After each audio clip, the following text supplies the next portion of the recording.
Hello বন্ধুরা, welcome to only sports blue. তো এই ভিডিওতে ফুটবল আপডেটস আইএসএল নিয়ে কথা বলবো। তো আইএসএলে মোহনবাগান ম্যাচ নিয়ে কথা বলবো। মোহনবাগান বনাম মুম্বাই সিটি এফসি ম্যাচ, যেই ম্যাচটা হতে চলেছে আগামী 20 মার্চ সন্ধ্যে 7:30 থেকে জুহারতি ক্রীড়াঙ্গনে। তো সেই ম্যাচটা নিয়েই এই ভিডিওতে আলোচনা করব। তো সেই ম্যাচে দুই দলের কীরকম পরিকল্পনা হতে পারে, যেখানে দুই দল কীরকম লাইন আপস নিয়ে নামতে পারে এই ম্যাচে, এর পাশাপাশি দুটো দল বর্তমান সময়ে কীরকম পরিস্থিতিতে রয়েছে, তো সেই বিষয় নিয়েও আলোচনা করব।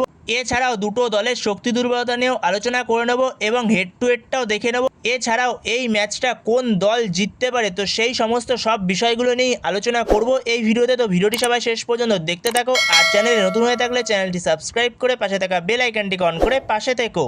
তো সেখানে আগামী 20 মার্চ সন্ধ্যে 7:30 থেকে জুহারতি ক্রীড়াঙ্গনে মোহনবাগান বনাম মুম্বাই সিটি এফসি মুখোমুখি হচ্ছে। তো তার আগে দুটো দলের বর্তমান পরিস্থিতি, একটা দল রয়েছে 1 নম্বরে, আরেকটা দল রয়েছে পয়েন্টস টেবিলের 3 নম্বরে। যেখানে মোহনবাগান 5 ম্যাচ শেষে 4টে জয় এবং একটা ড্রয়ের ফলে মোহনবাগান 13 পয়েন্ট নিয়ে পয়েন্টস টেবিলের 1 নম্বরে রয়েছে। আর উল্টো দিকে মুম্বাই সিটি এফসি, তারাও 5 ম্যাচের শেষে 3টে জয় এবং দুটো ড্রয়ের ফলে মুম্বাই সিটি এফসি 11 পয়েন্ট নিয়ে বর্তমান সময় পয়েন্টস টেবিলের 3 নম্বরে রয়েছে। তো সেই জায়গাতেই এই ম্যাচটা দুটো দলের কাছেই ভাইটাল একটা ম্যাচ হতে চলেছে, যেখানে মুম্বাই সিটি এফসি যদি এই ম্যাচটা জিততে পারে তাহলে মুম্বাই সিটি এফসি পয়েন্টস টেবিলের 1 নম্বরে চলে যাবে। আর মোহনবাগানের কাছে টার্গেট থাকবে এই ম্যাচটা জিতে পয়েন্টস টেবিলের 1 নম্বর স্থানটাকে ভালো করে সিকিওর করা। মোহনবাগান বনাম মুম্বাই সিটি এফসি, তারা আইএসএল এর মঞ্চে 12বার মুখোমুখি হয়েছে। 12বার মুখোমুখি হওয়াতে মোহনবাগান জিতেছে একবার, মুম্বাই সিটি এফসি জিতেছে 7বার, আর 4বার তাদের মধ্যে ড্র হয়েছে। তো সেখানে মুম্বাই সিটি এফসির সঙ্গে রেকর্ড আইএসএল এর মঞ্চে খুবই খারাপ মোহনবাগানের আগাগোড়ায়, যেখানে মুম্বাই সিটি এফসির রেকর্ড দুরন্ত মোহনবাগানের সঙ্গে। তো সেখানে মোহনবাগানের কাছে টার্গেট থাকবে এই ম্যাচটা জিতে মোহনবাগান পয়েন্টস টেবিলের 1 নম্বর স্থানটাকে ভালো করে সিকিওর করা। তো সেখানে দুটো দলই ভালো ফুটবল খেলছে, মুম্বাই সিটি এফসিও যথেষ্ট ভালো ফুটবল খেলছে। তো সেখানে ম্যাচটা খুব একটা সহজ হবে না, দুটো দলই যথেষ্ট ভালো দল। যেখানে মুম্বাই সিটি এফসির থেকে মোহনবাগানের টিমটা অন পেপার দেখতে গেলে যথেষ্ট ভালো। তো সেখানে দুটো দলই ভালো ফুটবল খেলছে, তো সেখানে খুব একটা সহজ হবে না মোহনবাগানের কাছে। আর মোহনবাগানের সঙ্গে মুম্বাই সিটি এফসির রেকর্ড অলওয়েজ ভালো। তো সেখানে মোহনবাগানের কাছে ম্যাচটা চাপেরই হবে, যেখানে মোহনবাগানের অবশ্যই ঘরের মাঠে ম্যাচ। তো তা সত্ত্বেও মোহনবাগানের কাছে এই ম্যাচটা খুবই একটা চাপের ম্যাচ হতে চলেছে, যেখানে দুটো দলই যথেষ্ট ভালো। মুম্বাই সিটি এফসি তাদের অ্যাটাকিং লাইন আপসও যথেষ্ট ভালো, মিডফিল্ডও ভালো রয়েছে মুম্বাই সিটি এফসির। যেখানে মুম্বাই সিটি এফসির অ্যাটাকে জর্জে পেরিয়াডিয়াস, ছাংতে বা অর্টিজের মতো প্লেয়ার রয়েছে। এছাড়াও মিডফিল্ডে ব্র্যান্ডন ফার্নান্ডেজ, জনি কাউকোর মতো প্লেয়ার রয়েছে। তো জনি কাউকো কী করতে পারে, তো সেটা মোহনবাগান ফ্যান্সরা ভালো করেই জানে। তো সেখানে জনি কাউকোর মতো প্লেয়ার রয়েছে। এছাড়াও ডিফেন্সের ক্ষেত্রে রয়েছে আকাশ মিশ্রা রয়েছে, এছাড়াও নুনো রেইজের মতো প্লেয়ার রয়েছে। তো যথেষ্ট ভালো টিম মুম্বাই সিটি এফসির টিমটাও।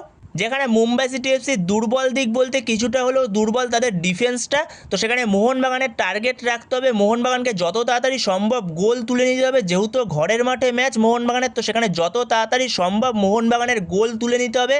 আর মোহনবাগানের সঙ্গে অলওয়েজ রেকর্ড ভালো জর্জে পেরিয়া ডিয়াসের, যেখানে সবথেকে বড় দায়িত্বটা নিতে হবে আলবার্তো রড্রিগেজের, জর্জে পেরিয়া ডিয়াসকে আটকানোর জন্য। এছাড়াও মোহনবাগানের মিডফিল্ডে এই ম্যাচে আপুয়া এবং অনিরুদ্ধ থাপার যথেষ্ট বড় ভূমিকা থাকবে। যেখানে উল্টো দিকে মুম্বাই সিটি এফসির মিডফিল্ড যথেষ্ট ভালো, যেখানে জনি কাউকের মতো প্লেয়ার রয়েছে, ব্র্যান্ডন ফার্নান্ডেজের মতো প্লেয়ার রয়েছে। তো যথেষ্ট ভালো মিডফিল্ড। তো সেই মিডফিল্ডকে আটকানোর জন্য 100% দিতে হবে আপুয়া এবং অনিরুদ্ধ থাপাকে। তো সেখানে এই ম্যাচটা বলা যেতে পারে 50-50 ম্যাচ, কোনো টিমকেই এগিয়ে রাখা যাবে না। দুটো টিমই যথেষ্ট ভালো ফুটবল খেলছে এবং দুটো টিমই যথেষ্ট ভালো টিম। তো সেখানে কোনো টিমকেই এই ম্যাচে এগিয়ে রাখা যাবে না, দুটো টিমের কাছে 50-50 ম্যাচ হতে চলেছে এই ম্যাচটা। তো সেখানে যদি এরপরে দুই দল কীরকম লাইন আপস নিয়ে যেতে পারে, তো সেই বিষয়ে যদি আমরা আলোচনা করি, তো সেখানে মুম্বাই সিটি এফসি মোহনবাগানের বিরুদ্ধে 4-3-3 ফরমেশনে যেতে পারে। যেখানে মুম্বাই সিটি এফসির হয়ে গোলে স্টার্ট করবে পূর্বা লাচেনপা, আর 4জন ডিফেন্সের মধ্যে লেফট ব্যাক স্টার্ট করবে আকাশ মিশ্রা, রাইট ব্যাক স্টার্ট করবে সাহিল পানোয়ার, আর দুজন মেন সেন্টার ব্যাক হতে চলেছে। একজন হলো নুনো রেইস বিদেশিদের মধ্যে, আরেকজন হলো ইন্ডিয়ান সেন্টার ব্যাক বিজয় ছেত্রী। তো এটা হতে চলেছে মুম্বাই সিটি এফসির ডিফেন্স লাইন। এরপরে মাঝমাঠে 3জন লেফট সাইড থেকে স্টার্ট করবে লাল নুন তুলুয়াঙ্গা, আর রাইট থেকে স্টার্ট করবে সেক্ষেত্রে জনি কাউকো, আর মাঝখান থেকে স্টার্ট করবে ব্র্যান্ডন ফার্নান্ডেজ। আর অ্যাটাকিংয়ের ক্ষেত্রে লেফট উইং থেকে স্টার্ট করবে নাওফল, আর রাইট উইং থেকে স্টার্ট করবে ছাংতে, আর ওপরে একজন স্ট্রাইকার হতে চলেছে সেক্ষেত্রে জর্জে পেরিয়া ডিয়াস। তো এটা হতে চলেছে মুম্বাই সিটি এফসি লাইন আপস মোহনবাগানের বিরুদ্ধে। তো এরপরে যদি আমরা মোহনবাগানের লাইন আপস নিয়ে আলোচনা করি, তো মোহনবাগানের কোচ সার্জিও লোবেরা সে মুম্বাই সিটি এফসির বিরুদ্ধে 4-2-3-1 ফরমেশনে যাবে, যেখানে মোহনবাগানের হয়ে গোলে স্টার্ট করবে ভিশাল কাইত, যেখানে 4জন ডিফেন্সের মধ্যে লেফট ব্যাক স্টার্ট করবে Subhasis Bose, right back start করবে অভিষেক টাকচাম সিং, আর সেক্ষেত্রে দুজন মেন সেন্টার ব্যাক হতে চলেছে, একজন আলবার্তো রড্রিগেস, তার পাশে আরেকজন বিদেশি সেন্টার ব্যাককে স্টার্ট করাতে পারে, টম এরলেটকে স্টার্ট করাতে পারে। যেহেতু মেহতাব সিংয়ের একটু সমস্যা রয়েছে, তো সেই কারণে মেহতাব সিংকে পরবর্তী সময় সাবস্টিটিউট হিসেবে নিয়ে আসতে পারে।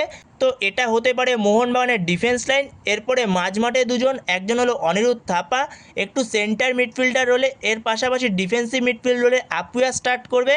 এরপরে অ্যাটাকিংয়ের ক্ষেত্রে দুদিকের উইং থেকে লেফট উইং থেকে লিস্টান কোলাসো স্টার্ট করবে, রাইট উইং থেকে স্টার্ট করবে মনবীর সিং, আর as a number 10 attacking midfield রোলে স্টার্ট করাবে সেক্ষেত্রে দিমিত্রি পেত্রাদোসকে, কারণ দিমিত্রি পেত্রাদোসের প্রতি যথেষ্ট ভালো ভরসা দেখাচ্ছে সার্জিও লোবেরা, তো সেক্ষেত্রে দিমিত্রি পেত্রাদোস স্টার্ট করবে।